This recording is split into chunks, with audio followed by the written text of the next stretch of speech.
7R है। Question number first के कितने पार्ट हैं? 3 पार्ट है। उसका पहला क्वेश्चन हमारे पास है इंटीग्रेशन dx अपान में x ब्रैकेट x की पावर 4 माइनस 1। एक क्वेश्चन हम ऐसा ही पढ़े हुए थे, याद करो। क्वेश्चन था इंटीग्रेशन dx अपान में x की पावर n माइनस 1, है ना, ऐसा क्वेश्चन था।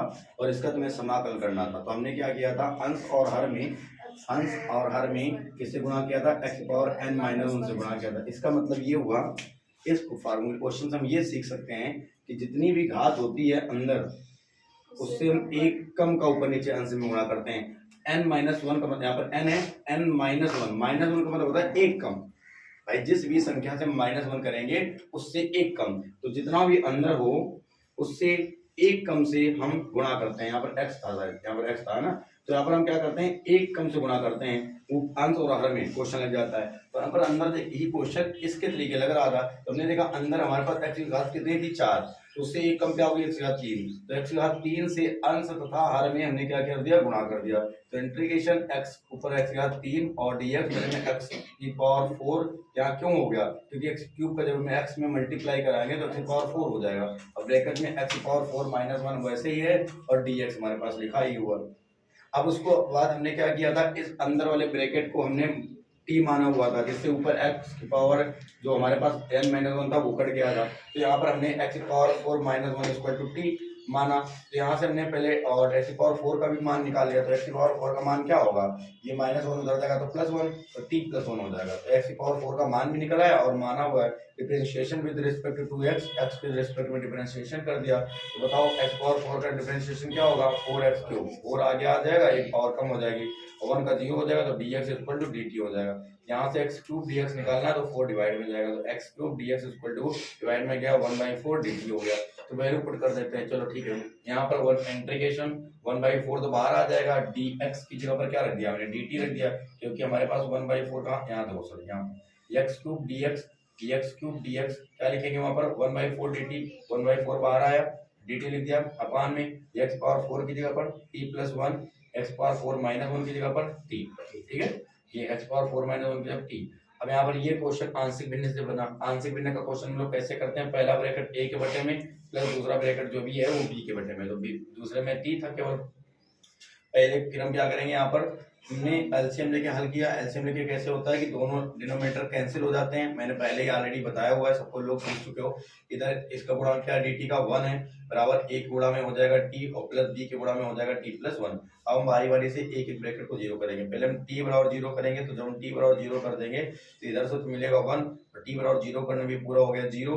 ठीक है, जब 0 रखेंगे तो बचेगा 1 का b में मल्टीपल कराएंगे तो b की वैल्यू क्या आ गई? 1 आ गई। ऐसे में t प्लस 1 की जब अगर 0 रखेंगे तो t बराबर प्लस का 1 उधर गया तो माइनस का 1 हो जाएगा। तो इधर से मान रखो 1 हो गया। ठीक, जब माइनस 1 रखेंगे तो माइनस का a हो जाएगा। ये तो पूरा t प्लस 1 को हमने 0 माना ही है, तो ये पूरा क्या हो जाएगा? 0 हो जाएगा। 1 बराबर माइनस a, तो a बराबर में माइनस इधर आएगा तो a बराबर माइनस का 1 आ गया। तो b का मान आ गया और a का मान आ गया। a और b के मान कहाँ रखते हैं? इसके, लेकिन ध्यान रहे उसके आगे 1/4 है तो उसको लिखना पड़ेगा। तो ब्रैकेट के बाहर 1/4 लिख दिया। a का मान कितना है? माइनस का 1, माइनस बाहर निकालिए, इंटीग्रेशन 1 अपान में t प्लस 1 प्लस b की जगह है 1, इंटीग्रेशन 1 अपान में t, तो 1/4 बाहर है, dt बटे 1 अपान t का समाकलन होता है माइनस का, सॉरी 1 अपान t का होता है log t, तो माइनस बाहर था, log t की जगह पर t प्लस 1 प्लस ये 1 अपान t log t plus c। अब यहाँ पर 1/4 तो बाहर है। अब देखो बेटा, log m minus log n, log m minus log n होता है log m बटे n, तो log m की जगह पर t बटे में n की जगह पर t प्लस 1 प्लस में c। 1/4 बाहर है, मान रख दिया है। log t की जगह क्या रखोगे बेटा? t की जगह रखोगे t की जगह x power 4 minus 1, x power 4 minus 1, और t प्लस 1 की जगह क्या लिखोगे? x power 4। ये तुम्हारा आंसर है। ठीक है, बस हम इसको समझाने जा रहे हैं।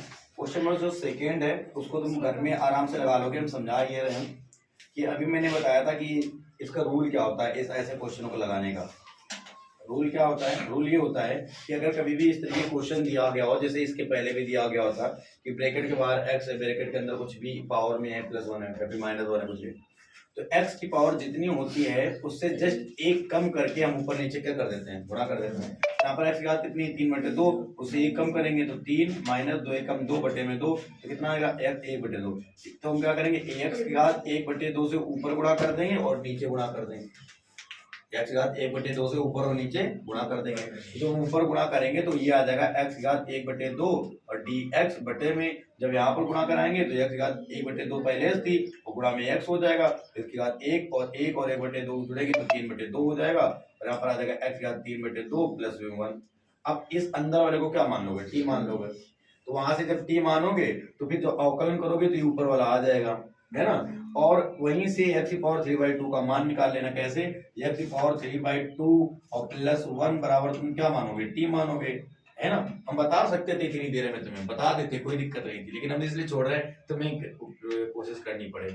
बाकी हम बताएंगे अगर नहीं आएगा जहाँ t का अगर हम देखें निकालेंगे मान इसका x की पावर 3/2 का तो आ जाएगा t और प्लस का 1 उधर जाएगा माइनस का 1।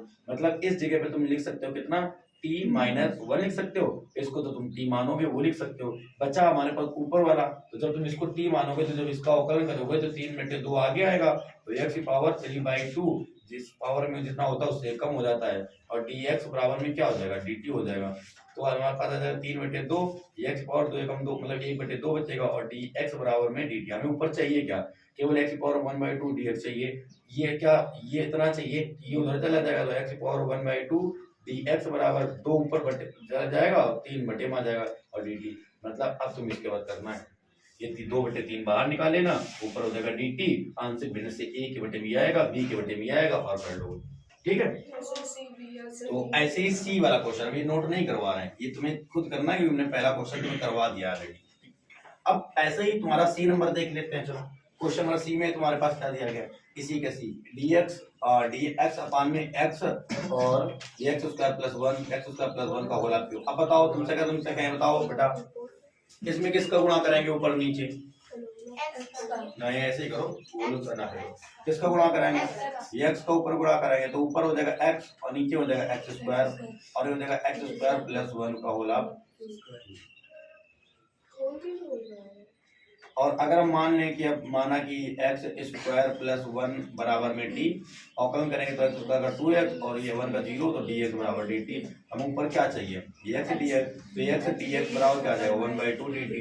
तो इंटीग्रेशन x dx की जगह क्या लिखोगे 1/2 dt, तो 1/2 बाहर आ गया और dt बटे में x स्क्वायर की जगह लिखोगे ये उधर जाएगा तो t-1 तो t-1 हो गया, इसके क्या हो गया t हो गया और ये क्या है क्यूब।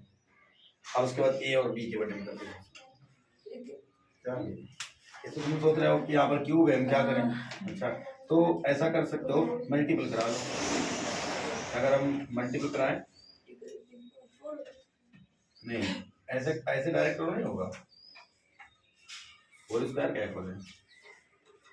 a के बटे में ये हो गया और प्लस b के बटे में t क्यूब हो गया। और अब देखिए अगर हम करके देखते हैं तो अगर हम देखेंगे तो इधर 1 आएगा, a की गुणा में t क्यूब आ जाएगा प्लस b की गुणा में t माइनस 1 आ जाएगा। तो अगर हम t क्यूब बराबर 0 करेंगे तो t बराबर भी 0 आएगा, तो है ना भाई t क्यूब बराबर 0 तो अब 1 बराबर में ये तो 0 हो गया तो t बराबर 0 तो माइनस का भी आ गया तो b बराबर क्या आ जाएगा माइनस का 1। और ऐसे हम a का अगर हम t-1 0 करेंगे तो t-1 बराबर 0 करेंगे तो t बराबर प्लस का 1 आएगा। तो इधर 1 बराबर में t 1 का क्यूब 1 होता है तो a आ जाएगा, वो तो 0। तो a और b का मान निकल है, तो जब a और b का मान निकल है तो a की जगह रखोगे 1, सेंटर के बाहर हो जो 1/2 वो तो सबसे बाहर रहेगा 1 अपान में t-1 1 अपान में t-1 और प्लस b की जगह रखोगे माइनस का 1 तो माइनस इंटीग्रेशन 1 अपान में t क्यूब और dt। तो 1/2 रहेगा, ये हो जाएगा log t-1, क्या हो जाएगा log t-1 1 अपान t क्यूब का जो समाकलन होता है वो बताओ क्या होता है माइनस का 2 अपान में x स्क्वायर इंटीग्रेशन 1 अपान x क्यूब का जो समाकलन होता है माइनस का 2 अपान में x स्क्वायर कंफर्म, ये हो जाएगा माइनस हो जाएगा प्लस तो आ जाएगा 2 अपान में t स्क्वायर हो जाएगा। आप क्या कर दोगे मान रख दोगे, बस t का मान रख देना, आंसर रख। नोट करना है क्या, नोट नहीं करने देंगे, अपने मन से करना है, ठीक नहीं। अब याद है दोनों क्वेश्चन। अब पहला वाला क्वेश्चन जब तुम अच्छे समझोगे तो दोनों क्वेश्चन बहुत आसानी से कर दोगे, ये तुम्हारी जिम्मेदारी। क्वेश्चन नंबर सेकंड पे आ जाओ, आप बताएंगे, आ जाओ। अब मैंने पूरा बता दिया, उसके बाद ना कर पाओ, करना तुम्हें प्रैक्टिस में करना है। नहीं बिल्कुल नहीं मानता है। इंटीग्रेशन dx अपान में क्या है dx A plus B X power N. ये क्वेश्चन है। वैसे ही क्वेश्चन फिर से आया है, एक्स की पावर अंदर एन है, हम क्या करेंगे एक घात कम करा के ऊपर नीचे गुणा करा देंगे। किससे गुणा कराएंगे? एक्स की पावर एन माइनस वन, एक कम कर दिया ना, से अंश तथा हर में गुणा करने पर हमने एक्स की घात केवल देखी है कि इतनी है, यह नहीं, बाकी क्या है कोई फर्क नहीं पड़ता। एक्स की घात कितनी है? एक्स की घात एन है, तो उससे एक कम कर दिया हमने, ऊपर नीचे गुणा करा दिया, तो इंटीग्रेशन ऊपर हो जाएगा एक्स की पावर एन माइनस वन बटे में। जब यहाँ पर गुणा कराएंगे तो देखो क्या होगा, यहाँ पर ले से एक्स है, गुणा किसका करा रहे हैं? एक्स की घात एन माइनस वन, इसकी घात कितनी है? प्लस। आधार बराबर है, घाते minus one plus one cancel, तो एक्स पावर क्या आ जाएगा? एन। तो बाहर तो रह हो जाएगा एक्स की घात एन और अंदर ए प्लस बी एक्स की पावर एन, कोई दिक्कत नहीं है, और ये डी एक्स। फिर से ब्रैकेट के अंदर वाले को क्या मान लेते हैं? ब्रैकेट के अंदर वाले को मानते हैं, तो लिख लो माना ए प्लस बी एक्स की पावर एन बराबर, फिर हम क्या करेंगे? Differentiation with respect to X. एक अचर पद है और अचर पद का अवकलन क्या होता है? जीरो। बी अचर पद है इसका, लेकिन जीरो नहीं होगा क्योंकि ये एक्स के साथ में, तो ये बी 12 है और एक्स की पावर एन का अवकलन क्या होता है? पहला ही फार्मूला अवकलन का क्या होता है? एन एक्स की पावर एन माइनस वन, और डी एक्स बराबर में चाहिए क्या हमें? एक्स की power N minus one D X, तो ये बी और एन बटे में जाएगा, तो एक्स की पावर एन माइनस वन और डी एक्स बराबर वन अपॉन डी एम और क्या जाएगा? डी। तो integration X power N minus one D X की जगह हम लिखेंगे वन अपॉन डी एन और डी टी ऊपर चला जाएगा बटे में। इसको तुमने क्या मान, यहाँ से एक्स पावर एन का मान निकालो, तो जब हम एक्स पावर एन का मान निकालेंगे रखने के लिए तो क्या निकलेगा? यहाँ से पहले ये ए उधर जाएगा, तो हो जाएगा बी एक्स पावर एन बराबर में टी माइनस ए हो जाएगा, फिर बी भी बटे में जाएगा, तो एक्स की पावर एन बराबर वन अपॉन बी और ब्रैकेट में टी माइनस ए, ये हो जाएगा। तो जहाँ पर एक्स की पावर एन है वहां पर लिखेंगे वन अपॉन बी और ब्रैकेट में टी माइनस ए हो जाएगा, और इस बाकी को हमने क्या माना है? टी, तो इंटू में क्या आ जाएगा? अब इसको थोड़ा सा और हल कर लेते हैं। हल क्या करेंगे? बट्टे में है तो ये ऊपर जाएगा, तो ऊपर आ जाएगा हमारे पास बी और अपान में नीचे बी की पावर एन, पहले से बी एन था कि बी की पावर एन था? बी एन था, ये बी एन, तो बी एन है और ये तो बी से बी कट गया, बहुत अच्छी बात है। ऊपर क्या बचा? डी टी अपान में यहाँ से हमारे पास बचा टी माइनस ए और इंटू में टी बचा, ए से बी कट गया। अब ये आंशिक भिन्न से बहुत आसानी से हो सकता है, ए के बटे में टी माइनस ए और प्लस बी के बटे में टी, और ऐसा क्वेश्चन पीछे भी करके आए कि नहीं करके आए? वन अपान एन को तुम बारी रखेंगे, पहले क्या करेंगे? यहाँ पर डी टी के गुणांक में क्या है? वन। ए का गुणा किस में कराते हैं? बी का गुणा किस में कराते हैं? टी माइनस ए में। अब हम बारी बारी से ए के पद को जीरो माना, पहले हम टी बराबर में जीरो थे, तो अगर हम टी बराबर जीरो रखेंगे तो इधर से तो नहीं बचेगा, ये जीरो हो गया। टी की जब जीरो रख दो तो माइनस का ए का बी में गुणा करेंगे तो माइनस का ए, तो अगर बी का मान निकालेंगे तो बटे में आ जाएगा, तो माइनस का वन अपान ए आ जाएगा। बाकी दूसरा ब्रैकेट माइनस टी माइनस ए बराबर जीरो रखेंगे तो टी बराबर में माइनस ए हो जाएगा प्लस का। अब ये इधर तो आएगा वन इक्वल टू टी जब ए है तो कैपिटल ए स्मॉल ए, और ये तो जीरो हो जाएगा पूरा, तो ये बटे में आ जाएगा, तो ए बराबर आ जाएगा वन अपान में ए और बी का मान निकाला है, लेकिन ध्यान है बाहर हमारे पास क्या है? कहाँ गया? वन अपान एन है, तो बाहर तो वन अपान एन रहेगा ब्रैकेट के अंदर, ए की जगह मान वन अपान ए बाहर, इंटीग्रेशन वन अपान में टी माइनस ए और डी टी प्लस बी की जगह मान माइनस का वन अपान है, तो ये प्लस हट जाएगा, माइनस का वन अपान ए बाहर है, इंटीग्रेशन वन अपान में टी, और यहाँ पे भी डी टी लगा दो, डी टी लगा दिया, वन अपान एन बाहर है, वन अपान ए, बताओ क्या हो जाएगा? लॉग टी माइनस ए और माइनस वन अपान ए लॉग टी और प्लस में सी। अब क्या करेंगे हम? वन अपान ए सबसे दोनों से कॉमन आ रहा है कि नहीं आ रहा है?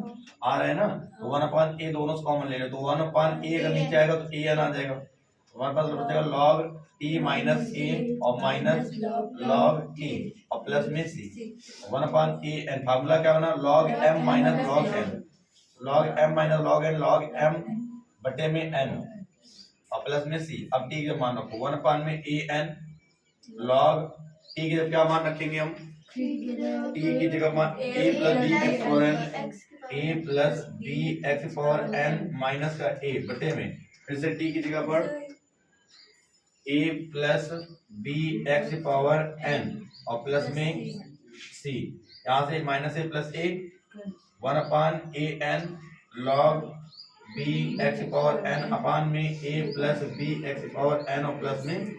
बताओ अगर एक रूल तुम्हें याद है कि ब्रैकेट के अंदर जो भी एक्स की पावर है उससे हम एक कम करके ऊपर नीचे गुणा कराएं तो ऐसे वाले क्वेश्चन बहुत आसानी से सॉल्व हो सकते हैं। ठीक है, चलो नोट कर। तो क्वेश्चन नंबर 3 का फर्स्ट नंबर जो क्वेश्चन है वो हमने ऑलरेडी बताया हुआ है। तो कौन सा एक्सरसाइज है, 7n का 6 का b है ना, 10 का b, 7n का 10 का b। फिलहाल वो सरल है, हम बता देते हैं एक बार तरीका लगेगा कैसे। हर में हमारे पास X square plus A square, दूसरे ब्रैकेट में X square plus B square है। ऐसे क्वेश्चनों में हम केवल एक्स स्क्वायर को मान लेते हैं कुछ टी या फिर वाई, उसका अवकलन नहीं करते हैं, फिर उसका हल कर लेते हैं आंसर देने से, फिर लास्ट में उसका मान रख देते हैं, फिर समाकलन करते हैं। ऐसा क्वेश्चन बताया है। इसका जो बी नंबर है वो भी ऐसे लगेगा, लेकिन हम ये बता देना बी नंबर जिसके माध्यम से भी तुम ये समझ सकते हो। अगर पीछे वाला तुम देख लियोगे जाके तो अच्छी बात है, नहीं तो तुम 3 का बी के माध्यम से भी तुम ए को समझ सकते हो। तो 3 का बी जो हमारे पास है वो है एक्स स्क्वायर डी एक्स अपान में एक्स स्क्वायर प्लस 1 और एक्स स्क्वायर प्लस 4 और एक्स स्क्वायर प्लस 9। ये क्वेश्चन है। अब हम ये क्वेश्चन तुम्हें बता दे रहे हैं, इसके माध्यम से तुम उसको समझ सकते हो, कर सकते हो। ठीक है, ऐसा क्वेश्चन हमने बताया। हम तुम्हें क्वेश्चन इसीलिए छुड़वाते हैं कि तुम्हें कुछ बहुत प्रैक्टिस हो और तुम आलसी ना बनो, कुछ करो तुम भी। हम यहाँ पर मान लेंगे कि माना एक्स स्क्वायर बराबर में टी, हमने टी मान लिया। लेकिन ऐसे क्वेश्चनों में मैंने बोला अवकलन नहीं करना है। क्यों नहीं करना है, वैसे तो जब मानते हैं अवकलन करते हैं, क्योंकि इसका अवकलन करने पर अंश नहीं आएगा। अगर हम एक्स स्क्वायर का अवकलन करें तो क्या एक्स स्क्वायर ही रहेगा, नहीं 2x हो जाएगा जो कि अंश में नहीं है। तो इसलिए केवल हम इसको मानते हैं, अवकलन नहीं करेंगे, एक्स स्क्वायर की जगह पर टी लिख देंगे और ये dx लिखा रहेगा। यहाँ पर हो जाएगा t प्लस 1, यहाँ हो जाएगा t प्लस 4, यहाँ हो जाएगा t प्लस 9 और ये हो जाएगा dx। देखो x के सापेक्ष समाकलन करना है और t के रूप में मैंने क्वेश्चन बनाया केवल थोड़ा सिंपल करने के लिए। अब हम क्या करेंगे, आंशिक भिन्न से a के बटे में क्या आएगा t प्लस 1 और प्लस b के बटे में क्या आएगा t प्लस 4 प्लस c के बटे में क्या आएगा t प्लस 9 आएगा। बेटा कोई दिक्कत है यहाँ तक बताओ, आंशिक भिन्न से कर रहे हैं। फिर उसके बाद एलसीएम लेते हैं तो नीचे और नीचे वाला ऊपर वाला बचेगा, तो इधर से क्या बचेगा t। ए के गुणा में क्या आएगा बताओ, ए के गुणा में ये और ये ब्रैकेट आएगा, नीचे वाला नहीं आएगा। ये सारी चीजें हम बता चुके हैं पीछे तुम्हें। t प्लस 4 और t प्लस में 9 कैसे आता है ये भी मैंने दिखाया हुआ है। b के गुणा में ये नहीं आएगा, ये दोनों आएंगे, तो t प्लस 1 और t प्लस 9 आएगा। और c के गुणा में क्या आएगा, ये नहीं आएगा, ये आएगा t प्लस 1 और t प्लस 4 आएगा, 9 नहीं आएगा उसके बाद में। ठीक है, अब हम क्या करेंगे, बारी बारी से एक एक ब्रैकेट को जीरो करेंगे। तो मान लेते हैं सबसे पहले कि माना हमारे पास पहला ब्रैकेट t प्लस 4 बराबर में 0, तो t बराबर में आ जाएगा माइनस का 4। तो अब चलो देखते हैं, जहां जहां पर t प्लस 4 उसको जीरो करते हैं और जहां t है वहां माइनस 4 रखते हैं। तो ये माइनस का 4 आया बराबर t प्लस 4, इसमें ये पूरा t प्लस 4, इसमें ये पूरा, यहाँ पर नहीं है t प्लस 4। तो चलो देखते हैं, b है गुणा t कितना रखना बेटा माइनस का 4, माइनस का 4 से प्लस 1 गया तो माइनस का 3 बचेगा, तो माइनस का 3 फिर से गुणा, माइनस 4 से 9 गया तो बचेगा प्लस का 5, तो 5 से 15 माइनस का 15, तो माइनस का 4 बराबर माइनस का 15 b, माइनस से माइनस कैंसिल 15 बटे में आएगा, तो b बराबर आ जाएगा 4 बटे में 4 अपान में। फिर हम क्या करेंगे, second bracket t plus 9 equal to 0 let कर लेंगे। तो t की वैल्यू क्या आ जाएगी, प्लस 9 होता है तो माइनस 9 होगा। अब जहां जहां t है वहां पर क्या रखेंगे माइनस 9, तो t जब माइनस 9 रखेंगे इक्वल टू t प्लस 9, ये पूरा क्या हो गया, ये भी t प्लस 9 है, पूरा क्या हो जाएगा, कौन सा बचेगा ये, तो यहाँ पर c गुणा में c t कितना रखेंगे माइनस का 9, माइनस 9 और प्लस का 1 कितना हो जाएगा माइनस का 8 इंटू में माइनस 9 प्लस का 4 कितना हो जाएगा माइनस का 5, तो आ जाएगा माइनस का 9 इक्वल टू 8 5 जब 40 माइनस का 40 और c माइनस तो माइनस कैंसिल, ये अपान में आएगा, तो c इक्वल टू 9 अपान में, ये माइनस माइनस प्लस हो जाएगा, फिर किसने माइनस, अरे क्या है ये प्लस हो जाएगा, ये माइनस माइनस प्लस हो जाएगा, ठीक है। तो ये आ जाएगा हमारे पास माइनस का 9/40 आ गया। फिर उसके बाद थर्ड नंबर, अब हम कौन से ब्रैकेट को जीरो करें, टी प्लस, तो फिर हम टी प्लस 1 इक्वल टू क्या करेंगे, जीरो। तो टी इक्वल टू क्या आ जाएगा, +1 -1। अब जहां पर t + 1 है, पहले तो t की जब -1 रखो, इक्वल टू कहाँ है, t + 1, इसमें ये पूरा जीरो हो जाएगा, इसमें ये पूरा जीरो हो जाएगा, ये बचेगा। तो t की जब कितना रखना, -1, तो a इंटू में -1, 4 से 1 गया, माइनस का 1 तो कितना बचेगा, 3। यहाँ -1, 9 से 1 गया, 8, 8 से 24 अपान में आ गया, तो a इक्वल टू -1 अपान में कितना आ जाएगा, 20। ठीक है, ए और बी और सी ये तीनों मान ज्ञात करने के पश्चात क्वेश्चन बहुत ही सिंपल हो जाता है, बस तुम्हें करना आना चाहिए। कैसे, ए की जगह क्या मान रखना, -1/24, तो ये रखेंगे -1/24 और इंटीग्रेशन ओवर dx, एक जब -1/24, चलो 1 लिख दो, तुम्हें 1 लिखना है, 1 में t + 1 और यहाँ पर क्या आएगा, dx, क्योंकि अभी भी हम dx के सापेक्ष ही समाकलन कर रहे हैं। फिर उसके बाद प्लस बी की वैल्यू क्या है, 4/15, तो प्लस का 4/15 और इंटीग्रेशन 1 में t + 4 और dx प्लस सी की क्या है बेटा, माइनस को 9/40, तो ये प्लस ना लिख के माइनस हो जाएगा 9/40 और इंटीग्रेशन 1 में क्या आ जाएगा, t + 9 और ये क्या आ जाएगा, dx। अब एक चीज देखो, बस यहाँ पर गलती ना करना, तो फिर तुम्हारा क्वेश्चन लग जाएगा। कुछ बच्चे सोचते हैं वो फिर यहाँ पर डायरेक्टली कर लेते हैं, 1/ax का जो समाकलन होता है वो log x होता है, तो उसको लिख लेते हैं log t + 1। लेकिन ये ध्यान दो क्योंकि x के सापेक्ष समाकलन कर रहे हैं और जो फलन है वो t में है, तो ऐसा तो हो नहीं सकता। फलन जिसमें हो, जिन पदों में फलन होता है उसी के सापेक्ष हम समाकलन कर सकते हैं। यहाँ पर हम t के फलन जो है t के रूप में है, तो यहाँ पर dt होना चाहिए, या तो x के रूप में, तो यहाँ पर x होना चाहिए। तो ऐसा हम कर सकते हैं, जहाँ t है वहां पर हम x² लिख सकते हैं, क्योंकि हमने इसको मान के रखा था क्वेश्चन सरल करने के लिए। तो माइनस का 1/24 इंटीग्रेशन 1 में t के प्लस बेटा x² और प्लस का 1 प्लस का 4/15 इंटीग्रेशन 1 में x² प्लस का 4 को क्या लिख सकते हैं, 2 का स्क्वायर और dx माइनस का 9/40 इंटीग्रेशन x x² और 9 को लिख सकते हैं 3 का स्क्वायर और ये dx। अब देखो x के सापेक्ष तुम्हें करना भी है समाकलन, x के सापेक्ष समाकलन भी करना है और x के रूप में फलन भी है।